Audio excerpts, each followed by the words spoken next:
Hi friends, ಬಸಳೆ ತಗೊಳ್ಳಿಕ್ಕೆ ನಾನು ಪಚ್ಚಪೆ ತೋಟಕ್ಕೆ ಬಂದಿದ್ದೇನೆ. ಬಸಳೆದು ಚಪ್ಪರೆ ಹೇಗುಂಟಂತ ಹೇಳಿ ಒಮ್ಮೆ ನೋಡಿ ಬನ್ನಿ.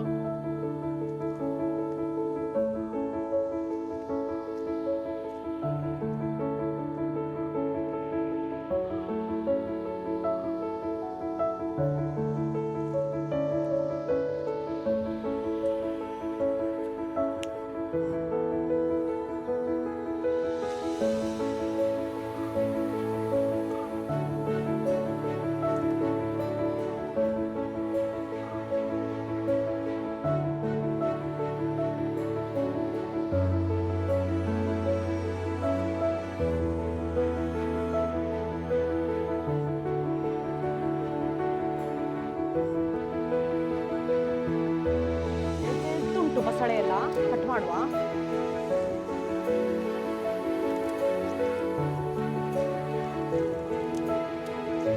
ತುಂಬಾ ಫ್ರೆಶ್ ಆಗಿ ಉಂಟಲ್ಲ ಬಸಳೆ ನೋಡಿ.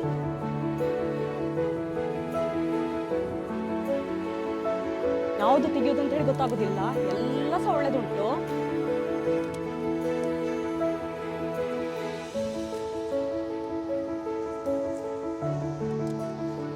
ಬಸಳೆ ತೆಗೆದುಕೊಂಡೆ, ನನಗೆ ಒಂದು ಪದಾರ್ಥಕ್ಕೆ ಸಾಕಿದು.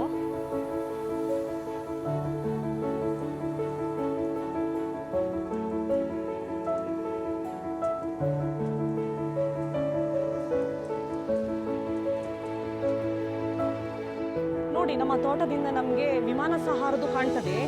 ಏರ್ಪೋರ್ಟ್ ಹತ್ತಿರ ಉಂಟು ಇಲ್ಲಿ.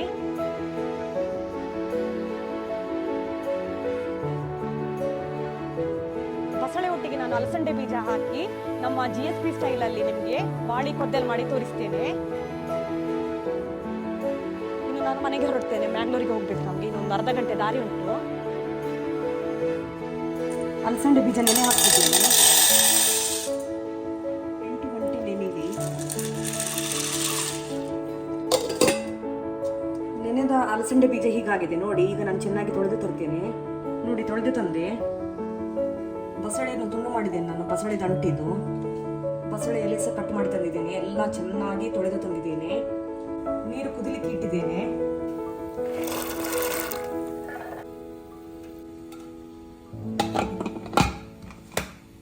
ಎರಡು ವಿಸಿಲ್ ಬರಲಿ. ನೋಡಿ, ಬಸಳೆ ಬೆಂದಿತ್ತು. ನೋಡಿ, ಅಲಸಂಡೆ ಬೀಜ ಸಹ ಬೆಂದಿದೆ. ಕುಕ್ಕರಿಂದ ಮಣ್ಣಿನ ಪಾತ್ರೆಗೆ ನಾನು ಬಸಳೆ ಮತ್ತೆ ಅಲಸಂಡೆ ಬೀಜವನ್ನು ಶಿಫ್ಟ್ ಮಾಡಿದೆ. ಮಸಾಲೆಗೆ ಅರ್ಧ ತೆಂಗಿನಕಾಯಿ ತುರಿ, ಎಣ್ಣೆಯಲ್ಲಿ ಹುರಿದ 8 ರಿಂದ 10 ಒಣಮೆಣಸು, ಸಣ್ಣ ತುಂಡು ಹುಳಿ. ಒಣಮೆಣಸು ನಾನು ಊರಿದ್ದು ಮೆಣಸು ತಗೊಂಡಿದ್ದೇನೆ, ನೀವು ಬ್ಯಾಡಗಿ ಮೆಣಸು ಸಹ ತಗೊಳ್ಬಹುದು. ನೀರು ಹಾಕಿ ಗ್ರೈಂಡ್ ಮಾಡಿ ತರ್ತೇನೆ. ನೈಸಾಗಿ ಗ್ರೈಂಡ್ ಮಾಡಬೇಕು. ಮಸಾಲೆ ಗ್ರೈಂಡ್ ಮಾಡಿ ತಂದೆ ಹಾಕುವ. ಮಿಕ್ಸ್ ಮಾಡಿ ಒಮ್ಮೆ. ಕಡ್ದ ಮಸಾಲೆ ಹಾಕ್ತಿದ್ದೇನೆ ನಾನೀಗ.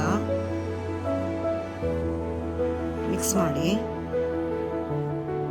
ಮಸಾಲೆಗೆ ಒಳ್ಳೆ ಕುದಿ ಬರಬೇಕು. ಒಗ್ಗರಣೆಗೆ 7-8 ಬೆಳ್ಳುಳ್ಳಿ ಹೆಸರು ತೆಗೆದುಕೊಂಡಿದ್ದೇನೆ, ಜಜ್ಜಿಕೊಳ್ಳುವ. ಒಳ್ಳೆ ಕುದಿ ಬಂತು. ಒಗ್ಗರಣೆಗೆ 3 ರಿಂದ 4 ಚಮಚ ತೆಂಗಿನೆಣ್ಣೆ, ಹೆಸರು ಹಾಕುವ ಬೆಳ್ಳುಳ್ಳಿದು. ಕೆಂಪಾಗುವವರೆಗೆ ಹುರಿದುಕೊಳ್ಳಿ.